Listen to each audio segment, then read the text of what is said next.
Most of you are making the same fatal mistake when it comes to marriage. You're choosing comfort over growth. Today, I'm going to give you a counterintuitive truth: how to treat marriage as your life's biggest investment and get an insane ROI. Sit down and listen. This might be the most blunt, yet valuable marriage advice you'll ever hear. Let me start with a truth that makes most people uncomfortable. If I had to summarize the luckiest decision of my life, it wasn't founding Berkshire, nor was it accumulating wealth. It was making a choice that felt uncomfortable at the time, finding a partner who was actually better than me. You might laugh and think this is just a romantic story spun by a successful man after the fact, but let me tell you, this is the most core and underrated application of my entire investment philosophy. Think about it. We spend countless hours studying K-line charts, financial reports, and market trends, trying to make the right call at every seemingly critical junction. Yet, in life's most critical and common investment, marriage, we often rely on a temporary hormone rush, or even worse, a good enough mentality of compromise. Isn't that a shocking case of cognitive dissonance? It's like holding a rusty pocket knife and trying to take down a giant redwood. While remaining mysteriously overconfident, I've spent my whole life learning how to avoid stupidity. In investing, we've found huge success through inverse thinking. Instead of struggling to figure out how to be great, we tirelessly study how to guarantee misery, failure, and bankruptcy. So, let's apply that same logic to marriage. How do you choose a partner to ensure your life is filled with friction and stagnation and ultimately leads to a regretful mediocrity? Simple: find someone who infinitely tolerates your flaws but never pushes you to get better.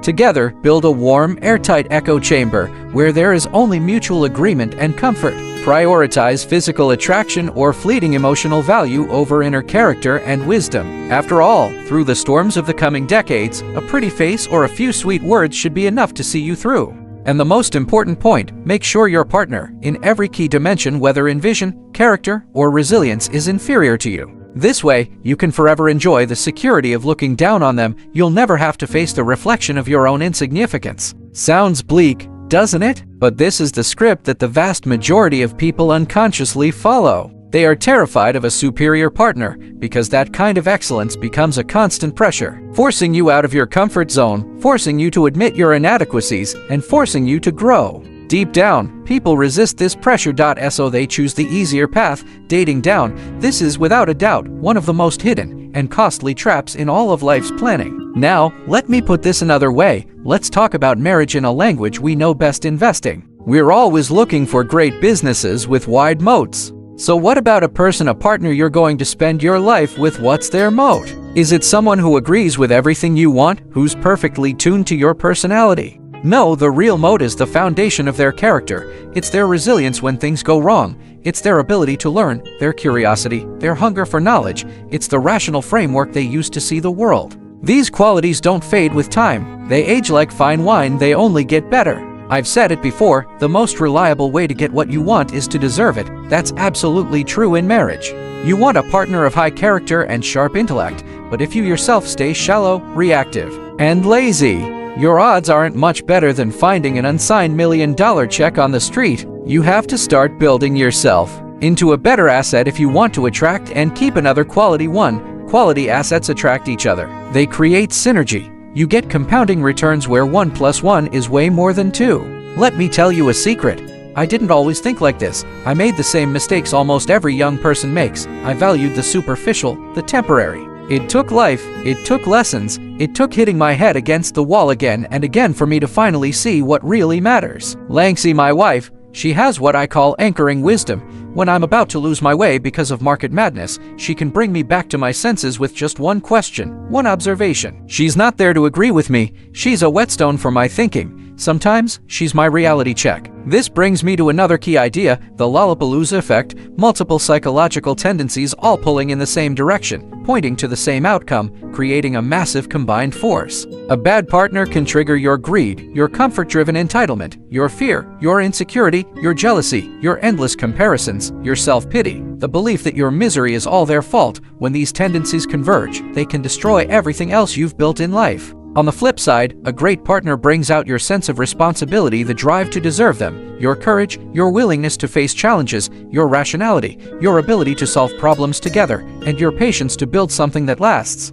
These two versions of the Lollapalooza effect will take your life in two completely different directions. Think about it. Your partner, they're the most important environment you face every single day. Does that environment nourish you or drain you? Do they speed up your mental flywheel when it starts to turn? Or do they add friction every time you try to get going? I've seen so many talented people slowly get worn down by a draining relationship. Their energy, their focus, it all gets swallowed up by endless conflicts at home, and in the end, they fall far short of what they could have achieved in their career and in life. To me. That's one of the biggest tragedies out there. It doesn't start with a clear attack, it's a slow suffocation. So, when I suggest finding a partner who's better than you, I don't mean in terms of degrees, titles, or money. What I mean is, in the fundamental qualities that form the foundation of happiness and success they should be stronger than you.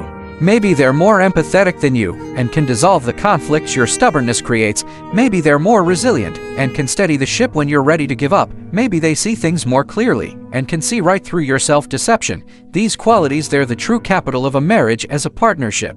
I know it's not easy for a lot of people to admit their partner is better than them in some ways. It challenges your ego. It takes something almost counterintuitive, self-awareness and humility, but that very humility is where wisdom begins, when you acknowledge and appreciate your partner's strengths. What you're really doing is opening a door to a never-ending source of learning. Your partner becomes the most accessible and most trusted coach you'll ever have. Tell me, isn't that the most cost-effective, most consistently powerful self-improvement strategy on earth? One of the dumbest decisions I've made in my life was being overconfident in business decisions, refusing to listen to people who knew better, including Lanxey. Time and time again, almost every time I chose to ignore that hard-to-swallow advice. I paid for it. It's the same in marriage. Those who refuse to be shaped or influenced by their partner's strengths, they're actively closing the door to a better version of themselves. They're putting their pride.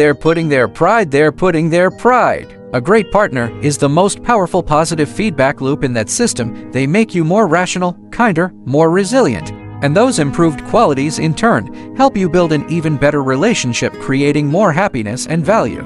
Once that upward spiral starts, the compounding effect it creates is just as powerful as finding a great company in the market and holding it for the long term. It seeps into every corner of your life, your health, your career, your friendships, and the way you see the world. Of course, finding a great partner and building a life with them, that doesn't mean there won't be friction. On the contrary, it's precisely because you both have a strong core, that friction happens.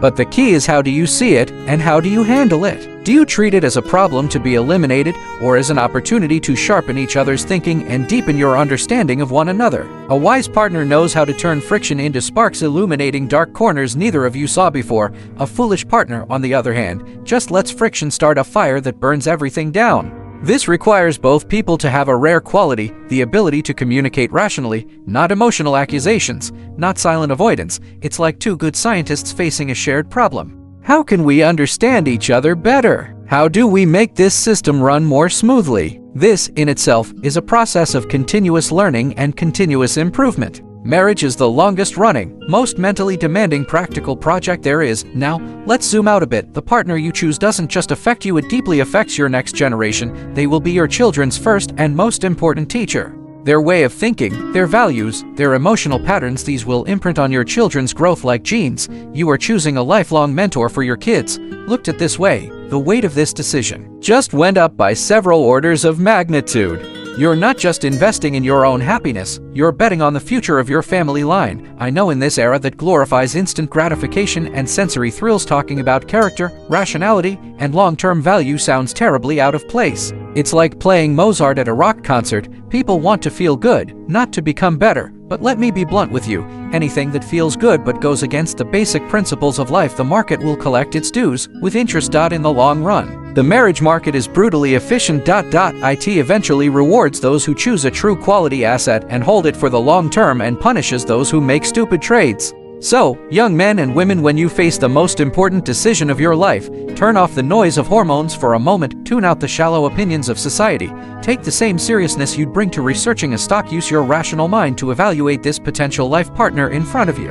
Ask yourself some tough questions. What's their moat? 50 years from now, when youth is gone, what will hold us together? Are they someone who makes me better? Do I genuinely admire them and aspire to become more like them? I'm not saying you need to find a perfect saint. There's no perfect business in the world, and no perfect person either. We're all just trying to become less stupid. The key is, are you walking the same upward path? Are you willing to support each other and evolve together? This is, at its core, a value-based union, a synergy at the level of the soul. Over the course of my long life, I've seen countless ups and downs. I've witnessed all kinds of endings. I can tell you without hesitation, those who, in their later years, still share deep emotional bonds and intellectual resonance with their partner, they are the real winners in life. Their wealth goes far beyond the numbers in a bank account. It lies in the rich inner world they've built together, something no one can take away. That is true wealth.